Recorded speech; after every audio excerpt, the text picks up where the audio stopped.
Mikronesia, sebuah negara kepulauan terletak di Samudra Pasifik, mengagumkan dengan beragam budaya, adat istiadat, dan tradisi yang unik. Namun, ada pula beberapa aspek yang mungkin dianggap tabu, unik atau aneh oleh orang luar. Berikut adalah beberapa di antaranya yang NBZ HTN berhasil rangkum. Tentang mengunyah pinang. Pinang, sebuah buah yang mengandung zat psikoaktif, menjadi kebiasaan umum di Mikronesia. Tindakan ini dianggap sebagai tanda hormat, persahabatan, dan kebersamaan. Meskipun diiringi oleh obrolan, nyanyian, atau doa, mengunyah pinang juga berpotensi merusak gigi, meningkatkan risiko penyakit kanker mulut dan penyakit jantung. Hal unik menyelam dengan hiu. Hiu, hewan yang sering ditakuti, di Mikronesia dihormati dan dilindungi. Aktivitas menyelam dengan hiu merupakan bagian dari tradisi, ritual, atau wisata. Orang Mikronesia meyakini bahwa hiu berperan sebagai penjaga laut dan memiliki hubungan spiritual dengan manusia. Tidak membunuh atau memakan hiu dianggap sebagai perilaku sopan dan beruntung. Tradisi aneh menyimpan tulang leluhur. Tulang leluhur dianggap sangat sakral dan berharga. Dipercayai sebagai sumber kekuatan, kebijaksanaan, dan perlindungan. Tulang leluhur disimpan di rumah, gua, atau tempat khusus bernama Nanmadol. Upacara diadakan untuk menghormati dan berkomunikasi dengan tulang leluhur, dengan menjaga kerahasiaan dan keamanannya dari pandangan atau kontak orang luar. Lagu-lagu kuno menjadi warisan budaya yang penting bagi orang Mikronesia. Hal unik tentang menyanyikan lagu-lagu kuno. Lagu-lagu kuno menjadi warisan budaya yang penting bagi orang Mikronesia. Diturunkan secara lisan dari generasi ke generasi, lagu-lagu ini memuat berbagai cerita, sejarah, mitos, dan ajaran.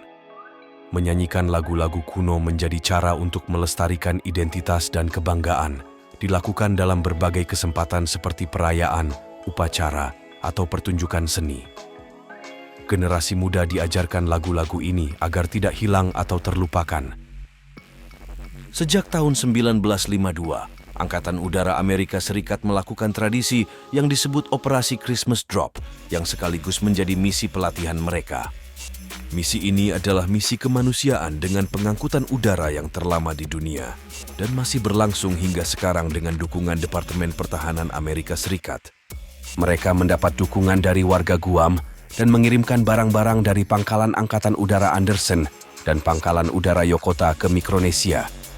Mereka menjatuhkan kotak-kotak yang berisi berbagai macam barang, seperti makanan, pakaian, mainan, dan alat-alat sekolah, dengan berat sekitar 180 kg dari pesawat C-130. Pada tahun 2015, Angkatan Udara Australia dan Angkatan Udara Jepang ikut serta dalam misi ini bersama Angkatan Udara Amerika Serikat. Mereka masing-masing menambahkan satu pesawat C-130 Hercules ke dalam armada yang terdiri dari 3 C-130 dari Amerika Serikat. Pada tahun 2021, Angkatan Udara Korea Selatan juga bergabung untuk pertama kalinya. Pada tahun 2023, Angkatan Udara Kanada juga ikut berpartisipasi untuk pertama kalinya. Beberapa wilayah di Mikronesia tidak mengadopsi sistem penamaan alamat lengkap secara tertulis, tetapi mereka menggunakan metode lain untuk mengidentifikasi lokasi.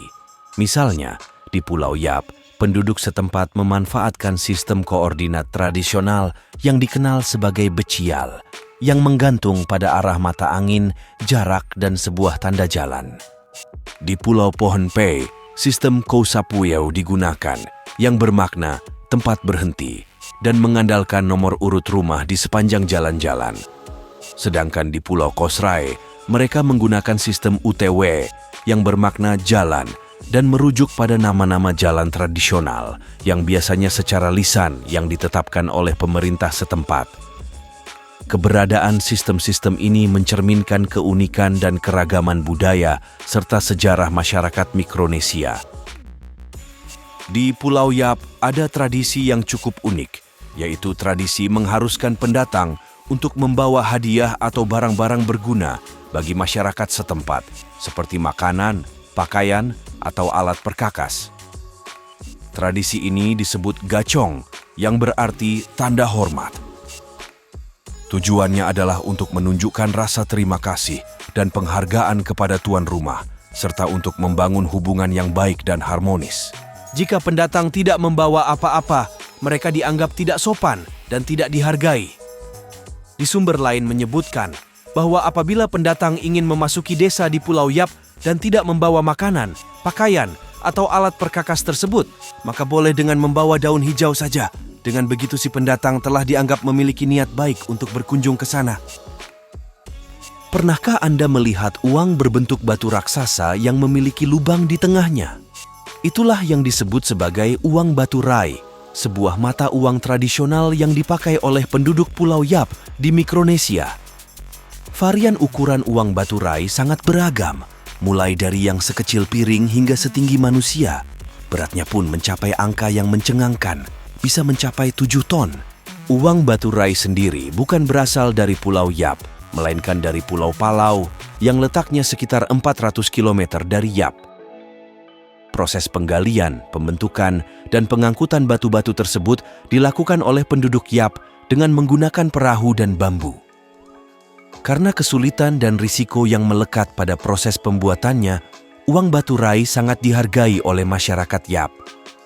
Nilai dari uang batu rai ditentukan oleh sejumlah faktor, termasuk ukuran, bentuk, kualitas, dan sejarahnya. Uang batu rai utamanya digunakan untuk transaksi-transaksi penting, seperti pembelian tanah, pembayaran mahar, atau penyelesaian konflik. Selain itu, uang batu rai juga menjadi simbol status, kekayaan, dan kehormatan. Biasanya, uang batu rai ditempatkan di depan rumah, sepanjang jalan, atau di lokasi-lokasi spesifik yang disebut vibai. Menariknya, uang batu rai tidak perlu dipindahkan fisik saat digunakan. Perubahan kepemilikannya cukup diumumkan dan masyarakat Yap saling mengetahui siapa pemilik dan penerima uang batu rai. Meskipun sekarang penduduk Yap telah beralih ke mata uang modern seperti dolar Amerika Serikat, tradisi uang batu rai masih dijaga dan diwariskan sebagai bagian dari budaya mereka. Uang batu rai tetap digunakan dalam acara-acara adat seperti pernikahan, warisan, atau aliansi antar keluarga. Tidak hanya itu, kehadiran uang batu rai juga menjadi daya tarik bagi wisatawan yang ingin menyaksikan mata uang terbesar di dunia ini. Di wilayah bagian Chuuk terdapat tradisi menyeramkan bagi masyarakat umum di dunia. Tapi di Chuuk, pemandangan ini adalah hal biasa dan rata-rata mereka menguburkan orang meninggal di sekitar rumahnya, utamanya di bagian belakang. Tradisi ini disebut brobosan, yang berasal dari kata brobo, yang berarti belakang. Dikatakan bahwa tujuan dari mengubur di belakang rumah adalah untuk menghormati orang yang sudah meninggal dan mengambil berkah dari mereka. Tradisi ini juga dilakukan untuk menghemat biaya pemakaman dan memudahkan pada saat ziarah kubur. Itulah beberapa hal tabu, unik, dan aneh di Mikronesia yang mungkin belum banyak diketahui oleh orang luar. Sekian video NBZ HTN kali ini, dan kita ketemu di video NBZ HTN yang lainnya.